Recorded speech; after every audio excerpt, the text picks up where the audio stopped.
How to recover Gmail account. Hello everybody, welcome back to the channel. Today I'll guide you on how you can recover Gmail account. Now it's quite simple and easy. Now if you have forgotten your Gmail account password and if you don't have access to your phone number or email, here's what you can try.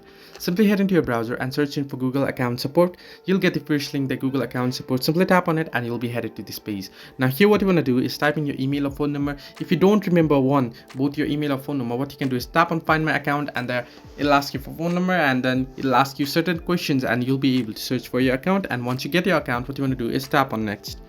And once you tap on next, it'll ask you for password. Now if you don't have password, what you can do is simply type in the old password that you remembered, and then or what you can do is tap on try a different question, and then if you try a different question there, it will send a verification code on your phone number. This is the other way that you can log in. Now simply type in your older password that you remember. I'll just type in the random password and then tap on sign in. It'll say your account password is wrong and it will send a verification code to phone number. However, so this is the only way you can recover your Gmail account.